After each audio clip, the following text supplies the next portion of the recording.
Selamat datang di channel Gengman gua. Cerita dimulai dengan dua orang yang sedang berbicara. Pria itu bertanya pada wanita yang bernama Katarina, apakah dia tahu bahwa kastil Tilman yang terlihat dari tempat mereka berdiri, belum pernah jatuh ke tangan musuh sekalipun selama 200 tahun terakhir. Wanita itu bingung dengan apa yang sedang Simen bicarakan. Dia menyuruhnya untuk pergi dari tempat itu, karena mereka tidak diizinkan berada di sana. Simen menjawab bahwa tidak apa-apa karena tidak akan ada yang datang. Namun, Katarina berpendapat bahwa dia masih harus menyelesaikan tugas membersihkannya. Simen bersikeras bahwa itu hanya akan memakan waktu sebentar. Simen sangat ingin menunjukkan pemandangan dari balkon itu padanya. Terutama saat fajar, pemandangannya sangat menakjubkan. Tapi Katarina tidak antusias tentang itu, karena itu adalah tanah para bangsawan di mana mereka tidak bisa tinggal. Simen mengungkapkan bahwa dia mungkin benar-benar bisa membeli rumah di sana. Dia punya firasat bahwa dia akan dipromosikan menjadi penyihir menengah. Kira-kira saat ini, dia menulis tesis tentang golem baru dan seniornya sangat menyukainya. Mereka bilang kalau tetua mengakuinya, dia kemungkinan akan dipromosikan. Dia memberitahunya bahwa itu tidak akan menjadi rumah besar, tapi dia akan bisa membelinya, yang bisa mereka berdua tinggali. Yang membawa Simen ke inti masalahnya, lamarannya kepada Katarina untuk menikah dengannya. Dia memegang tangannya dan mengakui betapa dia telah menderita demi dirinya dan dia bersumpah padanya bahwa mulai saat itu dia akan menjadikannya orang paling bahagia di dunia. Katarina berbicara dan menggoda Simen bahwa sebelum dia mengatakan itu, dia harus menjadi penyihir menengah dulu. Simen memberitahunya bahwa dia jahat. Katarina tertawa dan menjawab bahwa dia hanya bercanda. Mereka menyaksikan pemandangan bersama-sama. Katarina mengungkapkan bahwa dia tidak menyangka hari seperti itu akan tiba bagi mereka. Simen benar-benar berpikir mereka bisa bahagia. Tetapi kemudian dia mendengar tetua dipuji atas teknik sihir baru yang menggunakan golem. Simen benar-benar bekerja keras untuk kebahagiaan mereka. Tetua menerima pujian itu seolah-olah dia yang melakukan pekerjaan itu. Dia berterima kasih kepada Duke atas investasi tanpa batasnya padanya yang memungkinkan hal itu terjadi. Simen mengepalkan tinjunya saat dia menahan amarahnya. Dia menyadari bahwa bahkan jika dia bekerja keras selama sisa hidupnya, tidak ada yang akan berubah. Seseorang bertanya kepada tetua tentang permintaan yang dia buat. Tetua menjawab bahwa dia belum melupakannya. Simen mendengar mereka berbicara. Tetua bertanya kepada pria itu apakah dia benar-benar tidak apa-apa karena wanita itu berasal dari kelahiran yang rendah. Pada saat itu, Katarina muncul saat dia diseret oleh para penjaga. Dia memiliki memar dan gemetar ketakutan. Dia memanggil nama Simen ketika dia melihatnya. Setelah melihatnya, ekspresi Simen berubah muram. Dia melihatnya dikawal ke tetua. Saat itulah dia bersumpah bahwa mereka tidak bisa mengambil apapun yang mereka inginkan dan menginjak-injak mereka. Duke mengungkapkan bahwa dia mendengar Katarina terkenal karena penampilannya dan itu seperti yang diharapkan. Tetua menjawab bahwa jika dia bukan dari kelahiran yang rendah, dia akan menjalani kehidupan yang sangat berbeda. Ini semua adalah hal-hal yang Simen impikan dalam hidupnya. Dia tidak bisa menahan amarahnya. Sekarang dia mengeluarkan kekuatan di tangannya. Karena semua yang telah dia lindungi dengan putus asa. Dia menargetkan tetua dan Duke sambil berteriak pada mereka karena menghancurkan semua hal itu yang dia hargai seperti bukan apa-apa. Dia mengutuk mereka dan berteriak agar mereka melepaskan tangan mereka dari Katarina. Tetua memanggilnya bocah tengik. Dia melepaskan kekuatannya dan menyuruhnya untuk mengingat tempatnya bahwa dia hanyalah sampah. Simen terpukul, kacamatanya pecah dan dia jatuh ke tanah. Pada titik ini, Katarina sudah menangis, tetapi para penjaga menahannya. Simen mengerang kesakitan. Katarina berlutut sambil meneriakkan namanya. Ketika Simen bangun, dia berada di sel kotor yang penuh dengan tikus. Tikus-tikus itu seolah penasaran padanya, berkumpul di sekelilingnya. Pada titik ini, Simen tampak seperti kehilangan keinginan untuk hidup. Dia menyadari bahwa tidak ada yang bisa dia lakukan. Dia meraih salah satu tikus. Ia terus mencicit dalam genggamannya. Simen membuat tanda di dinding untuk melacak berapa lama dia berada di sana. Sudah ada cukup banyak tanda. Dia bertanya-tanya bagaimana dia bisa bertahan hidup. Para penjaga melewati selnya dan menertawakannya karena mencoba memakan tikus. Penjaga lain menjawab untuk membiarkan Simen saja. Dia berkomentar bahwa bahkan seorang penyihir dari menara sihir tidak berharga dalam keadaan itu. Kemudian, penjaga itu mendorong Simen untuk memberitahu mereka detailnya sekarang. Jika dia membantu mereka memanggil golem, mereka bilang mereka akan segera melepaskannya. Itu tidak menimbulkan reaksi apapun dari Simen. Jadi penjaga itu bertanya apakah dia bahkan mendengarkan. Penjaga lain menjawab bahwa Simen sudah gila setelah wanita itu meninggal. Simen melepaskan tikus dari tangannya seolah dia telah kehilangan semua energi. Para penjaga pergi sambil mengobrol tentang bagaimana wanita itu meninggal. Rupanya Katarina bunuh diri, mengatakan bahwa dia ingin melindungi kesetiaannya. Penjaga itu berkomentar bahwa dia terlalu cantik untuk mati seperti itu. Itu membuat Simen marah sampai-sampai dia menggigit jarinya hingga berdarah. Dia meminta maaf kepada Katarina. Tikus-tikus itu terganggu. Penjaga itu memperhatikan perilaku aneh mereka. Seolah-olah mereka sedang menunggu sesuatu. Penjaga lain merasa ada sesuatu yang tidak beres. Dia menyuruh rekannya untuk menusuk satu tikus. Ketika penjaga itu melakukannya, tikus itu bersinar dan itu mengungkapkan lingkaran sihir di perutnya. Lingkaran sihir itu memancarkan cahaya yang tidak menyenangkan. Penjaga itu mengutuk. Simen berpikir tentang betapa lemahnya dia. Dia menggambar di lantai menggunakan darahnya. Penjaga itu melihatnya dan berteriak padanya untuk menghentikan apa yang dia lakukan. Dia menjawab, "Kalian ingin aku berhenti?" Dan dia memberitahu mereka bahwa dia baru saja mulai. Lingkaran sihir di bawah Simen bersinar. Dia menekan telapak tangannya ke tanah dan itu membuat tikus-tikus itu bergerak. Simen menyesal bahwa dia tidak cukup kuat, karena jika dia kuat, dia tidak akan kehilangan cintanya, Katarina. Ada tikus di setiap lingkaran di dalam lingkaran sihir. Dan tidak lama kemudian erupsi terjadi dari sel Simen. Makhluk besar dengan simbol di dahinya muncul. Itu tampak seperti beruang besar. Melihat wajah para penjaga, Simen berkomentar bahwa itu adalah wajah yang Katarina buat juga. Para penjaga ketakutan. Simen mencoba memikirkan alasan. Monster itu menyerang para penjaga. Simen memaksudkan alasan bahwa dia masih hidup. Cahaya merah terpancar di area itu. Sementara Simen berpikir bahwa alasan bahwa dia masih hidup adalah untuk membalas dendam pada dunia terkutuk di mana dia dan Katarina tidak bisa menjalani kehidupan yang bahagia. Simen berjanji pada Katarina bahwa dia tidak akan lemah seperti dulu. Dia akan mendapatkan kekuatan apapun yang bisa dia raih. Simen bersumpah untuk mengubah segalanya. Petir menyambar tanah. Tetua itu mengutuk Simen. Dia menunggangi salah satu monster. Tetua memarahinya karena menggunakan ilmu hitam. Tetua tidak bisa memahami bagaimana seseorang yang melayani Tuhan bekerja dengan para iblis. Simen tidak peduli tentang itu. Duke memohon untuk diampuni. Dia beralasan bahwa dia adalah seseorang yang bisa menjadikan Simen penguasa tempat ini. Dan dia menegosiasikan bahwa jika Simen mengampuni hidupnya, dia akan melakukan apa saja. Simen menargetkannya sambil mengatakan, "Apapun yang aku inginkan." Tapi dia tahu Duke tidak mungkin menghidupkan kembali seseorang yang sudah mati. Jadi dia menyetrumnya habis-habisan. Simen bersumpah untuk menghancurkan dunia yang kacau ini. Dia membakar semuanya menjadi abu. Dalam suasana yang berbeda, seorang ksatria berlutut kepada raja sementara raja menepukkan pedang di bahunya. Di depan mereka ada beberapa ksatria yang juga berlutut. Raja memanggilnya pahlawan Leihan. Raja meminta Leihan untuk menyelamatkan dunia karena telah jatuh ke dalam kegelapan bayangan. Pasukan Raja Iblis yang telah dirusak oleh kegelapan telah menginjak-injak seluruh wilayah Tuhan. Dan membantai orang-orang tak berdosa. Pasukan jahat itu telah menghancurkan 2 kerajaan dan 1 kadipaten. Nasib dunia terletak sepenuhnya di tangan pahlawan bernama Leihan. Raja memintanya untuk membunuh Raja Iblis dan menyelamatkan dunia. Di luar, bendera merah dan biru dikibarkan. Leihan menatap pedangnya. Dia mengangkatnya tinggi-tinggi saat dia berbicara kepada para pejuang pemberani dari Kekaisaran Artenia yang suci. Pidatonya berjalan seperti ini. Cahaya cemerlang kekaisaran kita telah kehilangan kekuatannya dan bayangan besar sedang menelan benua Asia. Tapi dia memberitahu mereka bahwa mereka tidak akan menyerah.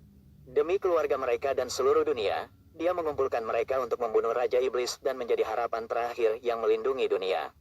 Ada sebuah kejadian di masa lalu di mana Katarina dan Simen sedang membersihkan perpustakaan dan Katarina membuka topik tentang berita baru-baru ini. Dia merasa tidak dapat dipercaya untuk memotong tangan seorang anak hanya karena mencuri roti. Simen khawatir seseorang mungkin mendengarnya jadi dia memberitahunya bahwa dia berbicara terlalu keras. Dia berpikir bahwa anak itu dihukum secara tidak wajar hanya karena kelas sosial tempat anak itu dilahirkan. Dia mengungkapkan bahwa mereka tidak dilahirkan ke posisi itu karena mereka memilihnya. Simen berempati dengannya. Dia memberitahunya bahwa suatu hari mungkin akan tiba ketika status sosial tidak lagi penting dan mereka dapat hidup setara dan bebas. Tapi Katarina tegas ketika dia memberitahunya bahwa hari seperti itu tidak akan datang hanya dengan menunggunya. Simen bertanya apa yang ingin dia lakukan. Dia menjawab bahwa mereka harus menjadi perubahan yang ingin mereka lihat di dunia. Jika tidak, Anak-anak yang akan mereka besarkan nanti akan mengalami hal yang sama. Kejutan itu membuat Simon menjatuhkan buku-buku yang dipegangnya. Topik tentang anak-anak yang akan mereka besarkan membuatnya bingung. Terutama ketika mereka bahkan belum menikah. Katarina mengklarifikasi bahwa itu bukan bagian penting dari pesan itu. Dan Katarina sudah bertanya apakah dia akan menikah dengannya. Itu membuat Simon tersipu. Dia memberitahunya bahwa dia akan menikahinya, tapi dia belum siap.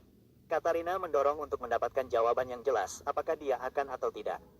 Simon menjawab dia akan. Katarina menghela napas lega dan kemudian memberitahunya bahwa dia payah. Dia menggodanya karena malu-malu. Dan kemudian dia mengungkapkan bahwa dia mungkin satu-satunya orang yang akan menikah dengannya. Tapi itu semua ada di masa lalu. Sekarang, Simon memancarkan aura gelap dan tinggal di kastil yang menakutkan. Dia mengingat Katarina dan mengumumkan bahwa segera semuanya akan berakhir. Simon menghadapi Lei Han dan pasukannya. Dia berkata bahwa butuh waktu lama baginya, tapi dunia yang mereka inginkan dengan sangat. Simon akan mewujudkannya. Para prajurit berhenti dari barisan mereka. Mereka memandang Simon dengan jijik. Lei Han memberitahu Simon bahwa seluruh dunia telah dipenuhi dengan penderitaan karena dia, tapi itu semua akan berakhir. Lei Han bersumpah atas nama Tuhan dan keadilan bahwa semua perbuatan jahatnya akan diadili pada hari itu. Itu membuat Simon tertawa terbahak-bahak. Penyebutan Tuhan dan keadilan untuk menghakiminya membuatnya bahwa dia menjawab seolah-olah Simon bertanya kepada Lei Han apakah dia benar-benar berpikir Simon akan takut beberapa dewa palsu dan rasa keadilannya yang munafik. Lei Han berteriak padanya bahwa dia harus ketakutan karena Lei Han membawa pahlawan. Kekaisaran yang tak terhitung jumlahnya untuk membawa penghakiman kepada Simon. Lei Han mengumumkan bahwa ini adalah hari mereka akan mengalahkan Raja Iblis dan melindungi dunia mereka. Mereka menyerbu, tapi Simon melepaskan kekuatannya. Dia marah saat dia bertanya, siapa kalian untuk menghakimiku? Dia memberitahu mereka bahwa dialah yang akan menghakimi. Ketika Simon kehilangan Katarina, saat itulah keadilan mati. Dia membuat lingkaran sihir besar di tanah dan dia menyatakan bahwa dia tidak lagi percaya pada ilusi seperti itu. Dia memutuskan untuk menunjukkan satu hal kepada mereka. Dia percaya pada kekuatan. Dia melepaskan monster, monster itu meraung keras. Lei Han bersiap untuk dampaknya. Simon memberitahu pahlawan itu bahwa ini akan menjadi hari di mana keadilan sejati lahir. Itu akan menjauhkan iman menipu Lei Han. Ada begitu banyak monster golem yang dilepaskan oleh Simon. Dia mengumumkan bahwa ini adalah awal dari era baru. Golem itu meraung keras. Para prajurit ketakutan akan hal itu. Beberapa prajurit membeku. Seorang prajurit menghibur rekannya dan mengingatkannya bahwa tidak akan ada masa depan bagi mereka jika mereka mundur. Simon menyebut mereka bodoh dan memberitahu mereka bahwa mereka hanyalah sampah dan bahwa mereka tidak memiliki apapun selain status sosial mereka untuk dipegang. Namun mereka berani melawan kekuatan nyata. Semuanya sudah berakhir sekarang. Simon berencana untuk membasmi mereka semua. Lei Han menyapa Raja Iblis Simon dan memberitahunya bahwa dia tidak dapat dimaafkan. Dia mengumumkan bahwa dia akan mengakhiri perbuatan jahat Simon. Simon lengah karena Lei Han telah mengalahkan golem elit hanya dengan satu pukulan. Simon menyadari bahwa alasan mengapa dia tidak bisa mengalahkan kerajaan Livia tidak peduli berapa banyak golem yang dia kirim adalah karena Lei Han. Simon berbicara, pahlawan Lei Han. Lei Han mengakuinya dengan memanggilnya Raja Iblis. Simon dan mereka berdua saling memberitahu untuk mati. Medan perang itu mengerikan. Hanya Lei Han dan Simon yang tersisa berdiri. Pada titik ini, Lei Han sudah terengah-engah. Lei Han menyatakan bahwa mereka harus mengakhiri ini. Lengan golem itu hancur.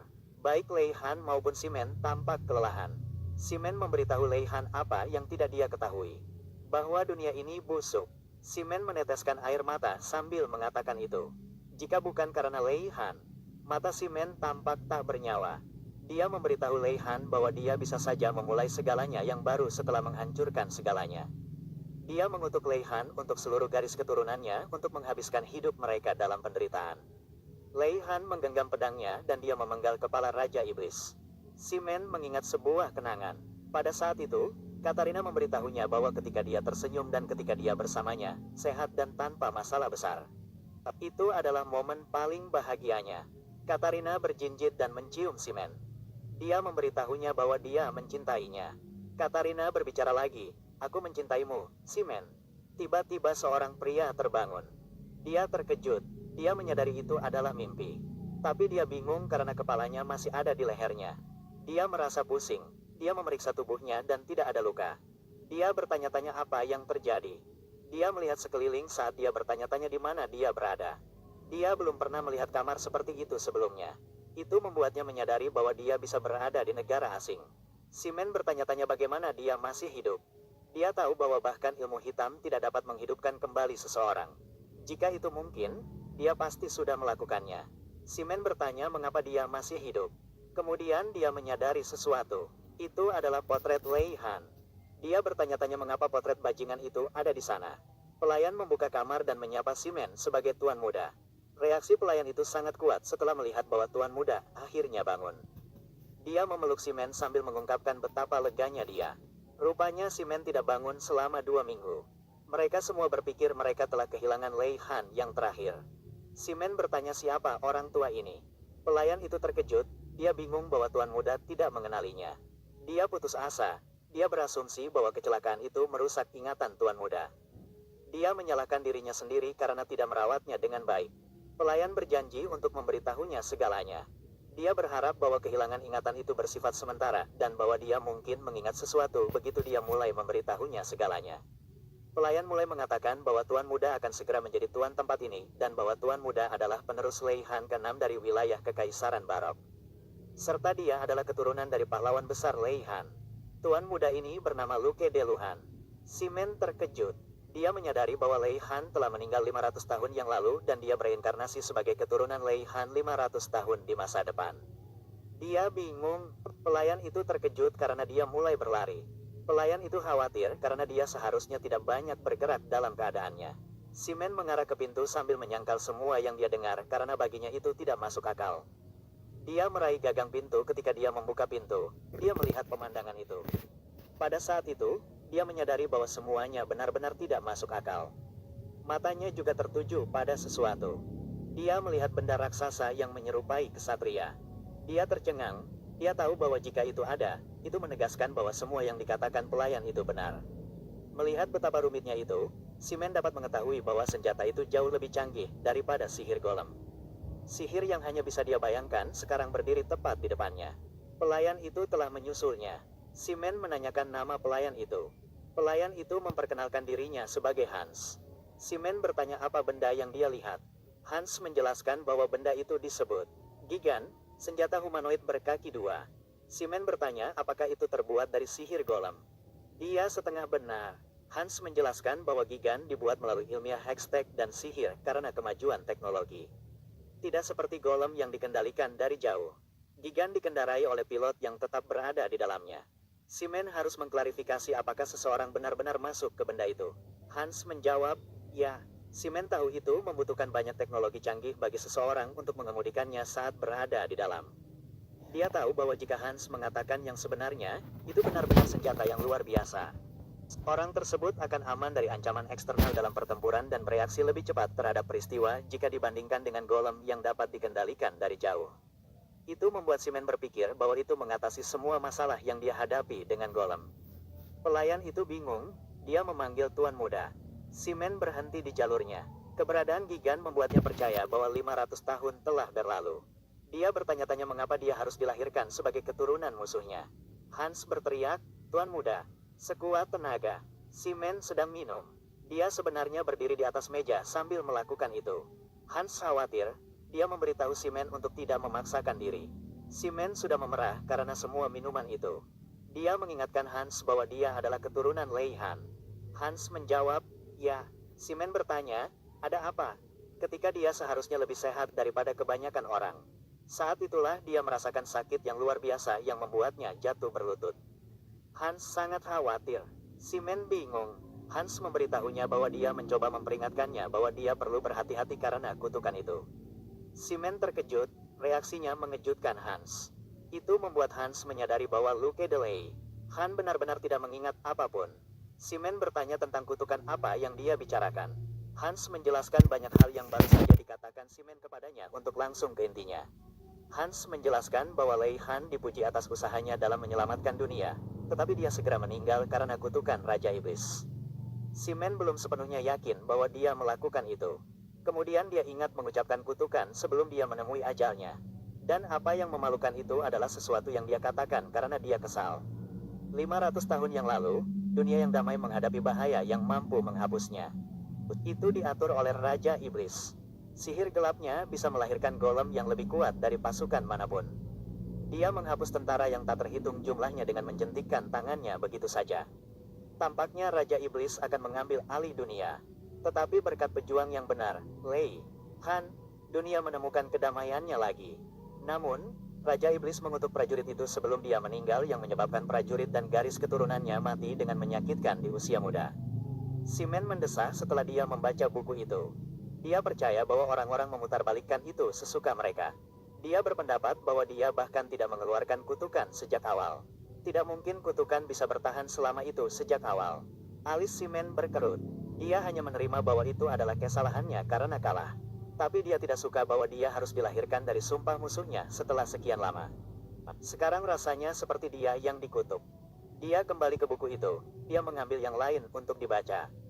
Dia menganggap situasi itu sebagai kesempatan kedua bagi seseorang seperti dia yang meninggal sebelum dia bisa mencapai tujuannya. Dia tidak akan menghadapi Katarina seperti itu. Dunia busuk itu ada selama 500 tahun lagi, jadi kita tidak bisa membayangkan betapa lebih korupnya sekarang. Tidak peduli berapa banyak waktu telah berlalu, dia yakin tidak semua pengikutnya musnah. Dia memutuskan untuk mempelajari lebih lanjut tentang era tempat dia berada untuk saat ini, dan kemudian dia berpikir untuk bersatu